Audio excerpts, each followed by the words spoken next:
Hey guys, what's up? Thanks for watching this video. This is our first time doing the Q&A. For people wondering how do you get this Q&A going, obviously you need to be a supporter of the YouTube channel. And right now we got our tier 1, tier 2, tier 3, which you can find out more in another video, or maybe my editor can add a link over here and or in the description so that you guys can look at it, I guess. This is the first time we're gonna do Q&A. There's a lot of supporters, thanks a lot by the way, but not a lot of people submitted questions. So maybe either they don't know they are, they're entitled to questions, or they just maybe, just giga chat, just giving us money, supporting us, and doesn't need to ask question, right? Yeah, so here we are. We have a few questions for today, our first time doing the Q&A, so I'm kind of excited to see what type of question. I haven't gone through any of them yet, so I kind of want to make it like very organic. So I want to do it the first time on the YouTube channel, and then I want to just like read the question and see what pops up my head and give you guys like the most organic answer to your questions. So I think today we have 9 questions, I think. Now, again, because we just started this program, not a lot of people, the support is already like on board, always ready to like submit questions and stuff. So this time, at least for the first few, we were just like try to make up the number of questions so that, we can drag this video up to like 10 minutes-ish. So I think today we have a few tier 3, tier 2, tier 1, and this time we are taking a few non-supported questions. So, now that we just started, all of you are, entitled to ask questions, and I'm glad that some of you already joined the Discord, which, my editor will put a link in the description here. Big shout out to all the people that support. Let's get started. Tier 3 questions. We're gonna prioritize tier 3 questions. So, question from Cfai.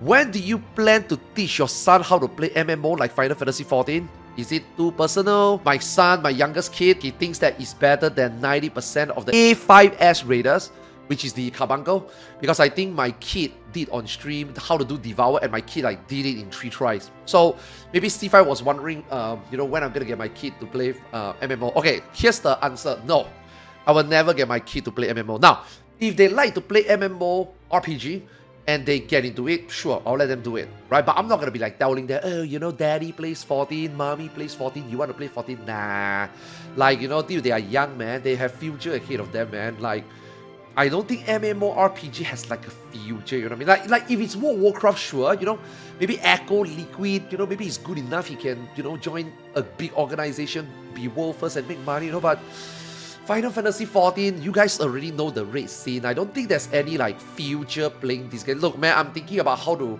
get them, a nice paycheck, make money while playing video games. I'm more materialistic, right? But again, like I said, if they are into playing MMO, they want to play MMO, they get friends, they want to play MMO, sure, I guess, we can talk about it, maybe we can play together, but am I gonna tell them how to get into MMO? No. If they can find their way into it, sure, I'm not gonna pave the way for them, alright? So I think that, right now there's a lot of like, more like roguelike, or like, just say, FPS game they are playing that is like more skill related, I feel. For them at their young age, I think maybe those games are more important. MMORPGs for boomer, man.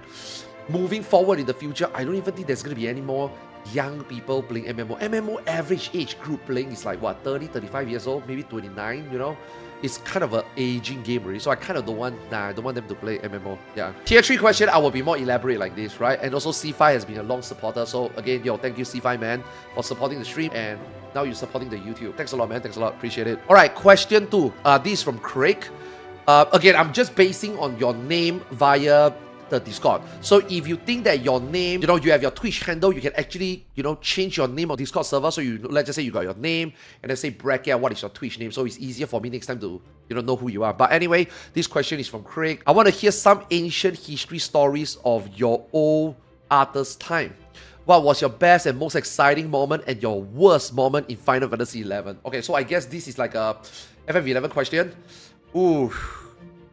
You want to hear ancient stories of me? Let's begin with non-gaming stuff first. History of me, dude. I was pretty toxic, man, when I first played MMORPG. I first played MMORPG at like 1999 or year 2000-ish. The first MMO I played was Assurance Core. So I played Assurance Core, EverQuest, Dark Age of Camelot, Star Wars Galaxy, FF11, Ion, FF14. So these are some of the MMOs I played. Obviously, there's like, Ragnarok Online and stuff in between, but mainly these are the MMO I play. So let's just say if I go back to my year 2000 Arthars, dude, I was pretty toxic, man. I was a keyboard warrior. I was just like any Reddit or YouTube frogs typing dumb shit, dumb command without thinking, just to like stir the pot, just to make people angry, rage bait people, quarrel with people. I do that, man. I mean, today I still do that, but back then I was way more notorious, yeah. I was like a sore loser. I was like a very competitive, big thing. You know, I got more than you and stuff, you know, I can do better than you and stuff. Yeah, I used to be like that. Yeah, a lot of ego when I was younger. I mean, again, still have a lot of ego today, but compared to my young times, nah. Compared to my 11 times, nah. If you know me by Arthars on the BG forum back then, and you have seen the conversation I've been involved in, I think you know what type of players I am, yeah. But now I'm a little bit more chill. Now I'm a little bit more like dramatic, more over the top, yowling and stuff. So it's a little bit different, but you know, yeah. Some things can't change, right? You know, it's just that I'm a little bit more mature in the sense that sometimes I don't deal with people online when they type dumb shit because I see myself in some of them, you know. What is my most exciting and your worst moment in 11? Okay, to be honest, there's a lot of memories. But again, if I were to just like, you know, pop out in my head thinking what's currently there. Okay, I think the most exciting thing definitely is to know my wife. Obviously, right? I know my wife from FF11. We do Dynamis together. We were in the JP Link Shell. We know one another. And then, you know, today, 19 years marriage in, we have a nice family and kids. And, you know, she's playing 14. So I think the most exciting moment is definitely meeting her, right? Now, obviously, there's a lot of exciting moments. You know, getting my first relic, the Ninja Relic Kikoku. And getting my Apocalypse, you know, Dark Knight Relic. I got these two relics in like Treasures of Agan. So that was also the best time of the game in my opinion, right? Treasures is like the best time of the game. Most things to do, most exciting time of Final Fantasy 11, right? All this H&M, getting Redeal, getting, you know, all this E-body and stuff, sure, right? But I think if you ask me, the most satisfying and exciting moment for me was having done my relic, show up to Raid, show up to stuff, show up to H&M, just like big thing all over town, you know, like those are exciting, knowing my wife and stuff. Now, the worst moment. This one is gonna be pretty funny because, you know, just now I told you like Kikoku is, you know, the Ninja Relic is the most exciting thing, right? Because that's my first relic. That is also the worst moment because that happened during the Super RMT Christmas. If you know what I'm talking about, you know what I'm talking about. There was this one Christmas where everything on the AH just went 10 times more expensive. You know what I'm talking about. Because RMT was notoriously unloading Gale, so a lot of people were buying Gale and crashed the entire market, right? Dynamis currency went from 6 to 8k into 80 to 100k, so tenfold. Everything become tenfold. Like Okote went from 5-600k to 5-6 million. Peacock Charm went from 2 to 3 million to 20 to 30 million. You know what I mean, right? You know which Christmas I'm talking about, right? That was the time that I finished my Kikoku. So I was actually like telling my Link Shell, I was like, my Link Shell leader, I'm like, yo, if I make this Kikoku right now, it costs 600 million. Why don't I just sell all the currency, get 600 million, and then I give every single one of you 1.5 mil. And you know, when things settle down, we can all make a relic. And my leader was like, nah, you cannot do that. Because we already let you sponsor this run, we already let people sell you cheap currency. You can't just sell it and then split 4 ways and make the relic later, you know? That would be like misplacing trust, right, from the members, right? And I'm like, okay, I guess I will make the relic, bro, 600 million. And I did. It was kind of like a bittersweet feeling, you know, because yay, we got a relic. Our Link Shell first relic, Arthars got it. At the same time, it cost 600 million. And I was just sitting there, I regret, man, even until today. I mean, not say, even until the day I quit, I kind of regret because we were just like, bro, the Christmas thing, I mean, hindsight 2020, you don't know, but it did subside, right? After like a couple of months, the market went back to normal again, making a relic cost like 150, 200 mil max. So my relic was very expensive. And then I was like telling my leaders, yo, we should have just sell it, man. All of us would have a relic now, you know, but it is what it is. And for me personally, to neutralize the 600 million loss on the first relic, I speed ran the second relic. So the second relic, after the thing subside, I immediately make my Dark Knight relic. So my Ninja relic and my Dark Knight relic is kind of very close to one another. So it's kind of like, my Ninja relic was very expensive, my Dark Knight relic was okay, so it kind of neutralized the price. But that is one of the worst moments, I think. The toughest decision I gotta make. Yeah, because like, it's so expensive, man. Yo, Final Fantasy 11 guild during treasure, 600 million is a lot of money. And I have to fork it out. Now, I don't have 600 million at the time. I was saving for about 5 years to make the relic. So, You know, I bought it for 5k, 4k. It is only until the Christmas, the epic Christmas, the RMT Christmas that I had to finish it. So I managed to have all the currency. I was just thinking if I unload then, I could have made so much money. We could have made so much money, you know? So I didn't really like waste 600 mil. It's just equity-wise, I could have made 600 mil. And every leader could have got a relic, but, you know, they just tell me to go for it. And then, yeah, that is definitely one of the worst moments, I think. Yeah. So that will be your question, Craig. Again, thank you so much for the tier 3. Okay, let's move on to tier 2 question. I only got one tier 2 question. It's asked by Didi on Discord. I got a question on my screen, so I'm sorry if I'm not, you know, giving you eye contact. I'm sorry. Okay. Been playing this game since a Realm Reborn, and raiding has been the highlight of 14. But after beating 3 different ultimate fights, the game became stale. Even the new ultimate looks boring. Nothing appealed to me in the form of I must do this or I want to do this. I already knew I could do it, so why bother? If Yoshi P would like to make the game great again, would it be interesting if we have 12 boss fight instance like in WoW? If you were Yoshi P, how will you fix the game? Ooh, okay, this one is a very loaded question. Okay, to be honest, I agree with you. That is why the first few ultimate has always been the best one. Because like if you, UCorp first came out, nobody knew what ultimate is. And UCorp was the best ultimate to a lot of people back then when we first did ultimate. I'm not talking about UCorp today. I'm not talking about you clearing UCorp today. I'm talking about when you clear UCorp on content. When you did U on content. When you did T on content. I agree, 100%. Like, every single one of those ultimate feel like when you do it, it feels so good and you know that you're going to challenge again and you're going to go again. When you say that after you defeat 3 and you know that you can do it, so why bother? I agree to a certain extent if the next ultimate is easy. Like, you talk about the latest ultimate, right? The latest ultimate FRU looks boring to you, right? I agree, because if you just finish 3 ultimate like recently and you know that you can do it, and then when you look at FRU, and even if you do FRU on content, like even today is still considered on content, right? Even though today is like 7.3, but I still consider it on content, even though the new beast came out. It doesn't matter. It's still considered on content, right? It's still in this expansion. Within the expansion, I consider it on content.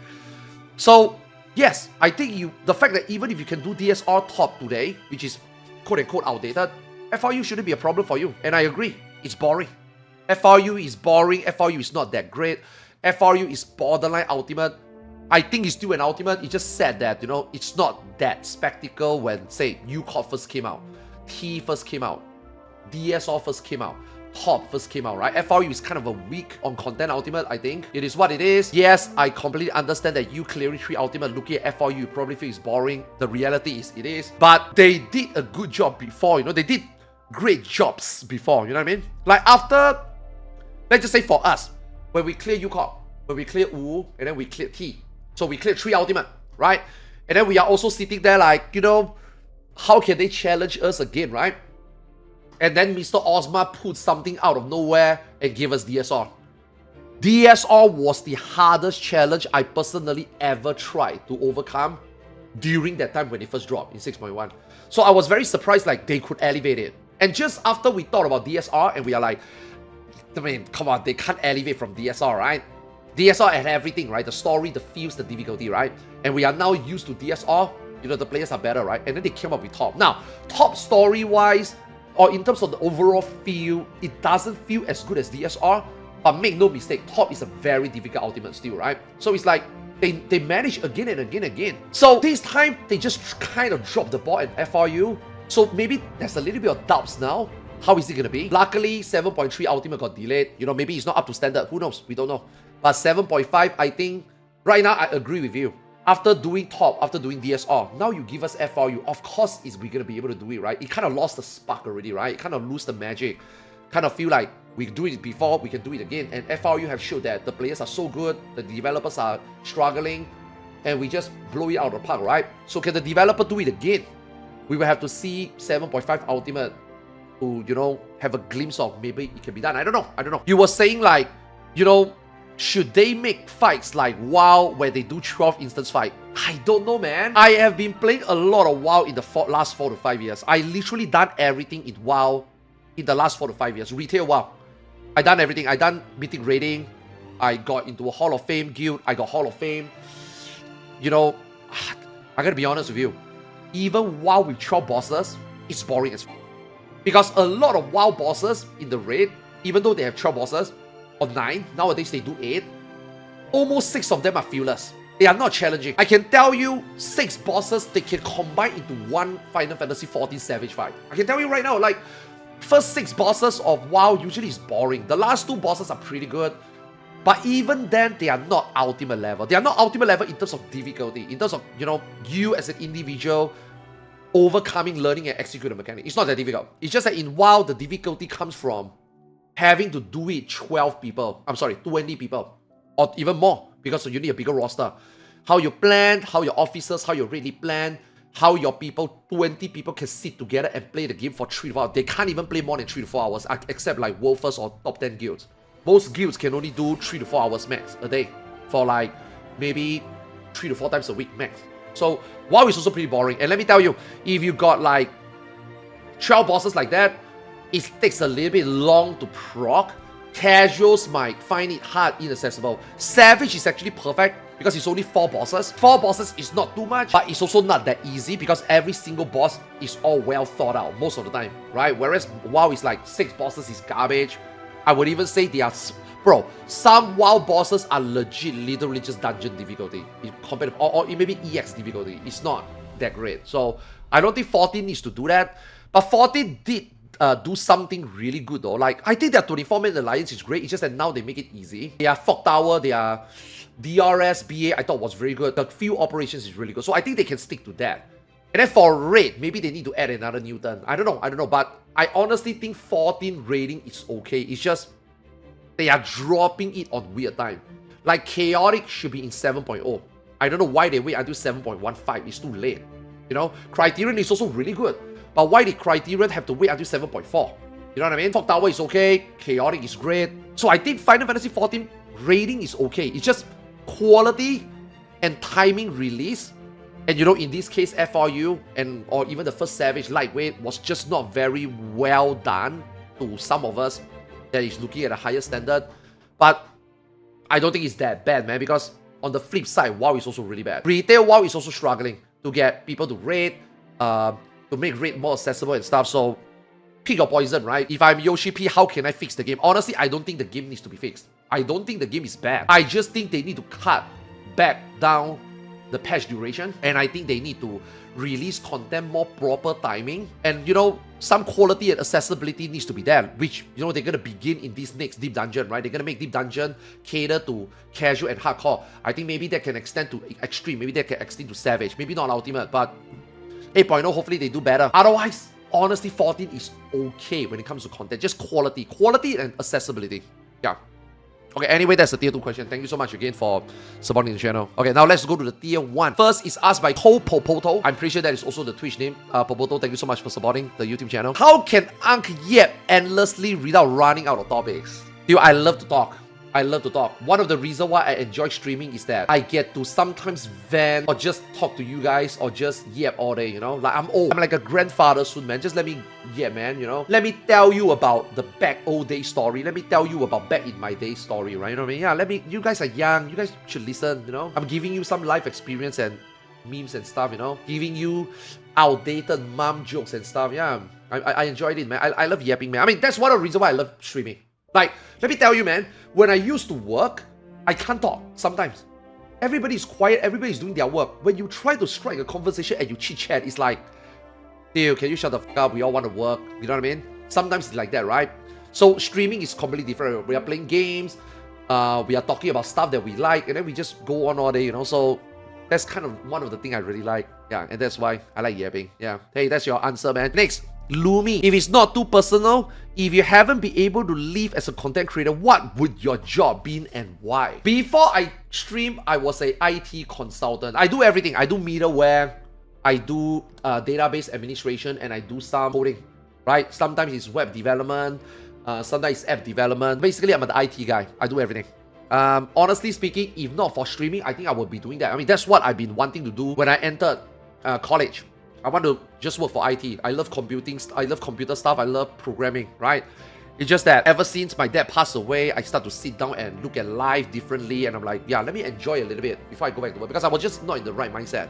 But then this turned out to be something that I like doing, right? I don't know whether I will look back, man. But let's just say today I'm a 25-year-old, right? And this doesn't work out. And I obviously need to support my family of 5, right? 3 kids, and 5 of us, right? Then I would say maybe I will go back to do IT, obviously. Or now that I have learned Japanese, and let's just say if I haven't been keeping up my Japanese for like the last 4 or 5 years. Ever since I finished my N2, I just stopped. I mean, I can still speak, I can still understand, but not at that level anymore. Today, if I go back to take my JLPT, I'm probably maybe N3 level, right? I might have to restudy N2 again and business Japanese again. But let's just say, again, if I rewind 5 years ago when I was still at my peak of my Japanese language knowledge, proficiency, I would be a translator, I think. I would be like either a freelancer translator, or I would just work for a Japanese company and do translation work. So either IT or JP translation work. I always wanted to do JP translation work, man. I feel like it's so cool. Like whenever I see Koji do translation work, when I see Aimi do translation work, it's always just so cool to be a translator. And now today, even though I'm not very good at proficient in my Japanese language, but I'm also proficient in Chinese and English, like it's really cool that I can understand, speak Chinese, English, and Japanese, right?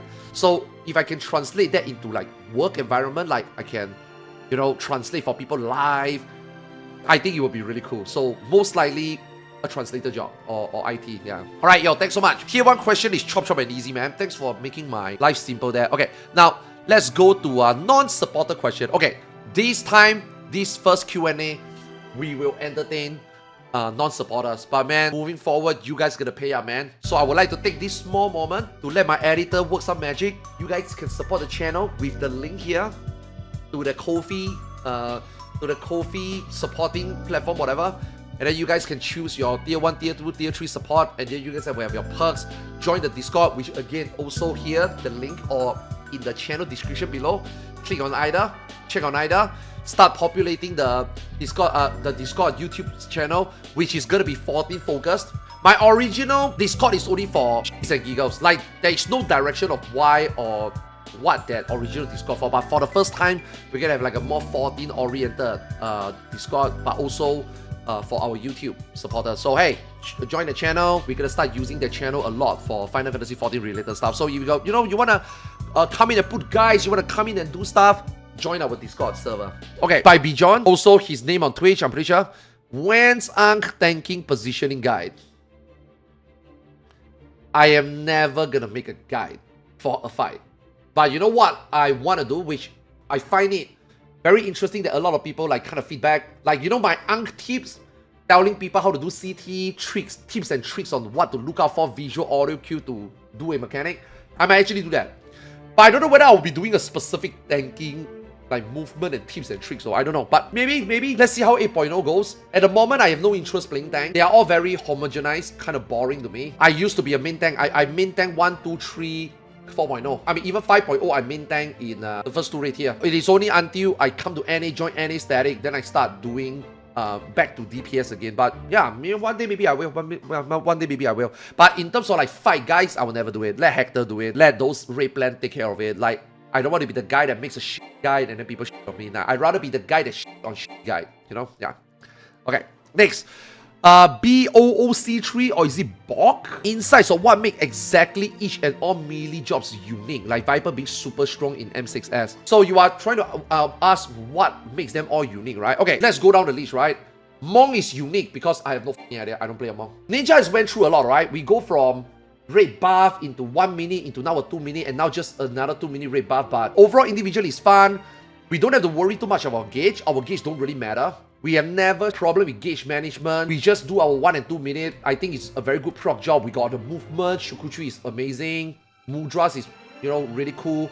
Even though there's gonna be a lot of like, do you prefer old Mudras or new Mudras? But either way, the Mudra system is also pretty, you know, in a way unique. So like when you play Ninja, it never felt like, oh, this is just another job that I'm playing, right? It feels different, right? Great proc job, great movement, super good flex job. Shukuchi is a lifesaver. Shukuchi is one of the best. Help out your friends in proc. If 2 person doesn't know how to do mechanic properly, you can just let them go to your spot and then you Shukuchi to the empty spot. You can do it for them, very easy. You know, like a lot of people don't seem to understand why Shukuchi is great for. It's a super good proc tool. And then after that, Samurai. I mean, Samurai is just big pure DPS, right? The fact that it's got a cast, double Midare, big numbers on screen.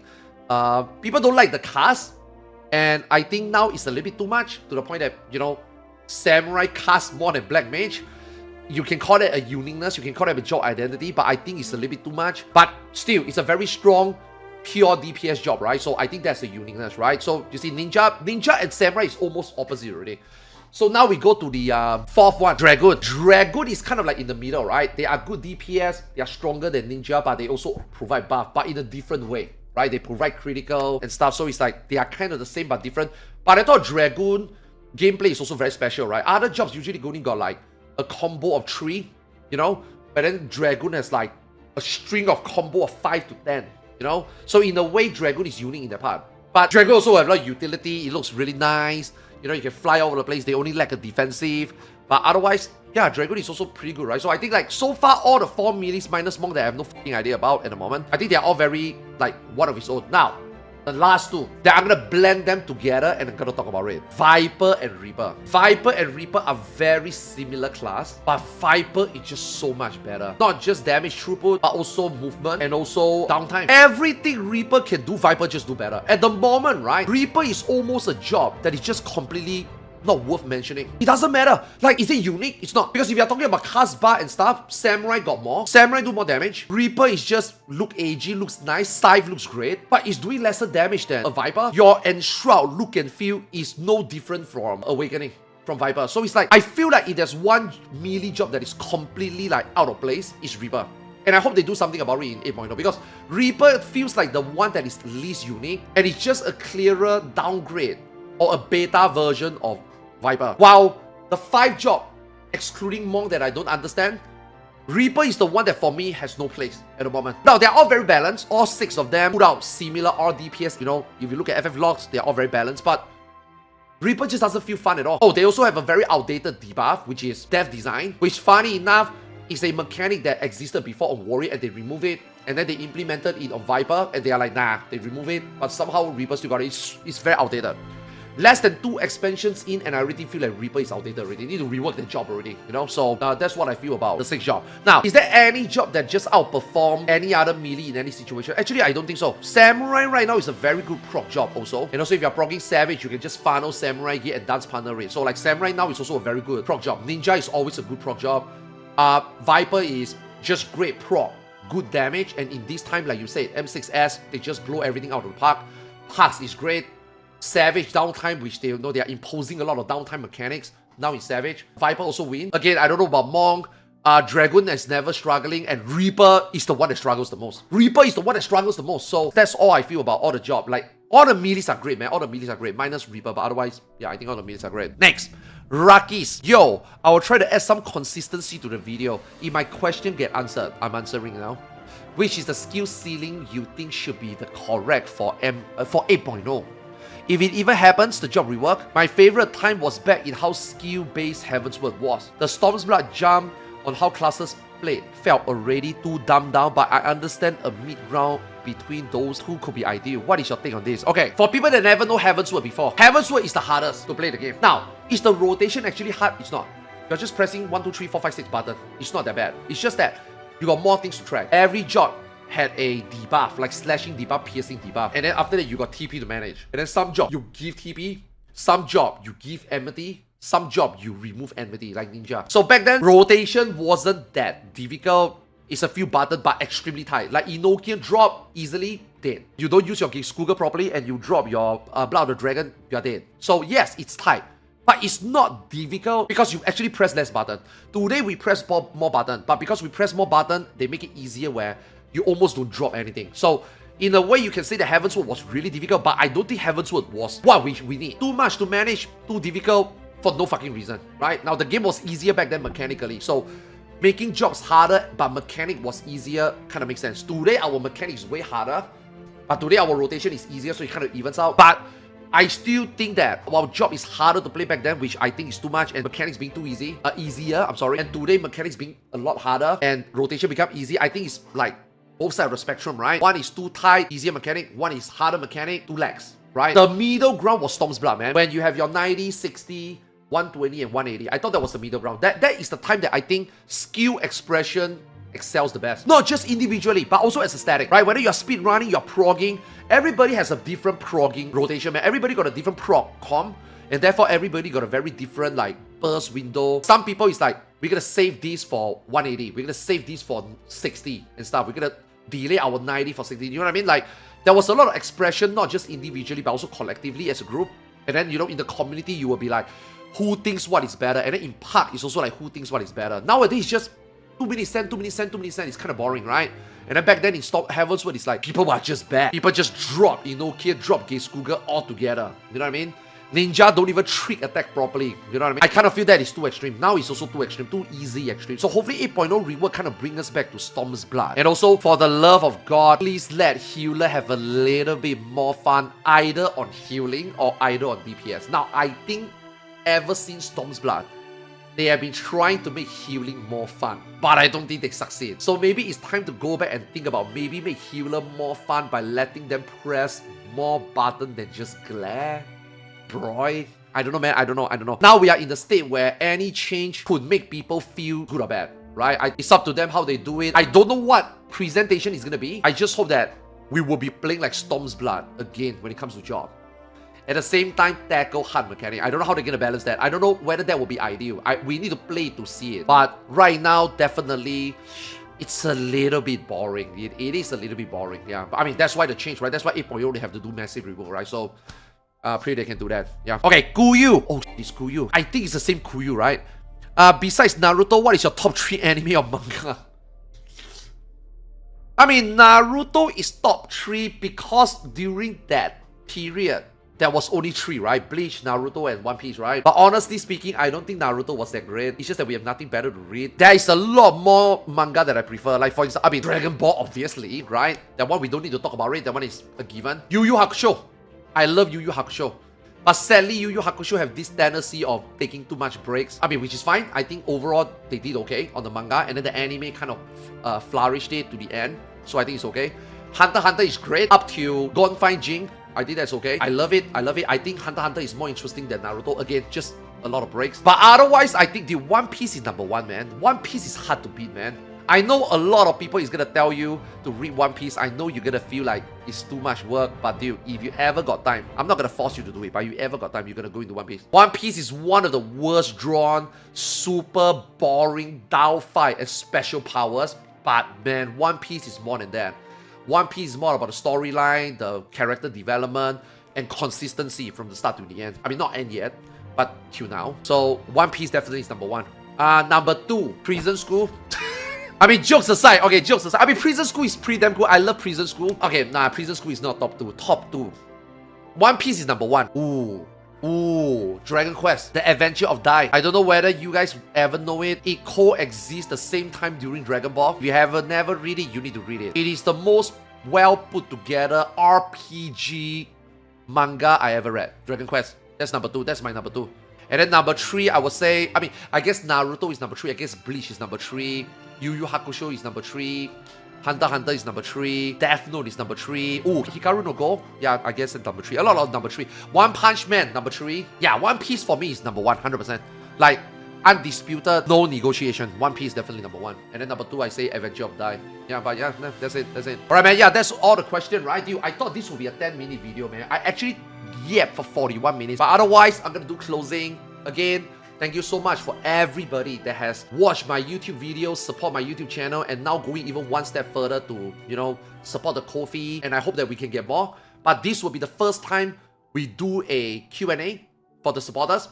And obviously, this will be the first time I officially kickstart this YouTube supporter program. So again, make sure you check out the links either on the screen, if he does it on screen, or in the video description below. Join our Discord. Click on the Ko-fi link, take a look, see what you get, see what you can do there. And you know, if you want to help out, tier 1, $1, tier 2, $5, or some of you generous people, tier 3, $10, I really appreciate it. And we're gonna have perks, and the Q&A is just one of them. And we will do like podcasts and stuff. I already secured Xeno for the first podcast, so I just have to see when we're gonna do it. And it's gonna be this Q&A, and obviously the podcast. I might do it on stream, I might not, we don't know. But let's just say if we were to premiere it on YouTube, supporters will have dips first, early access. So these are some of the things that we are thinking. More to come, obviously. But otherwise, thank you guys for watching this Q&A. Thank you guys for supporting the channel. Thank you for the questions. You can ask me anything. Moving forward, we might have more questions. Moving forward, we might have more manga question or whatever, anything. You can ask me anything, okay? So I hope to see you guys in the next one. Thanks for all the support. And make sure, again, check out the link and check out in the video description below. And lastly, remember to like, subscribe, and follow the channel. I would really appreciate it. And catch me on twitch.tv/Arthars. And I will see you in the next one. Thanks for watching. Have a good day, have a good night. Peace!